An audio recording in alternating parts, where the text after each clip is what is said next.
This is an example of how DTect-IT was used to solve a problem for a customer. Whenever the operators changed the collets on a Swiss machine, getting the proper clamping force was always challenging. So the collets are moved and exchanged in and out on the machine for the different stock sizes that the customer has. Well, what we did was installed a strain sensor on the yoke in the back of the machine that clamps the collet.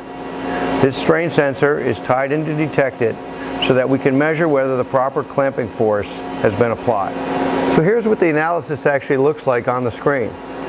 We have a blue limit, which is the amount of clamping force that must be achieved. The yellow limit is a limit that says that's too much clamping force, so it's sort of a window defining exactly what we'd like to have. Now from the CNC standpoint, the part program will start the analysis when it's clamped apart. So first, we'll start it before the part is clamped. This is an unclamp operation, showing that we have not achieved enough clamping force. Now, we'll clamp the part, so you can see that it exceeded the low level limit, meaning that it achieved enough clamping force. So here are the variables the actual customer's program would use. In variable 124, that's how they're actually going to enable the analysis to test. Variable 125 will show the results to see if it was clamped correctly or not.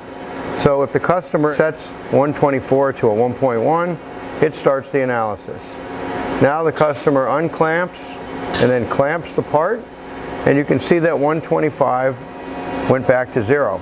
If 125 stayed at a 1, it would mean that the part was not clamped correctly, and we would generate an alarm at that point.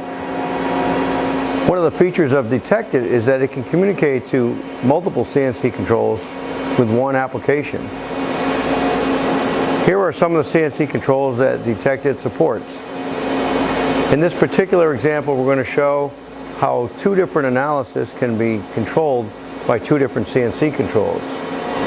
So we have the yoke strain, which is one of the analysis, and it's being controlled by the Fanix NC1.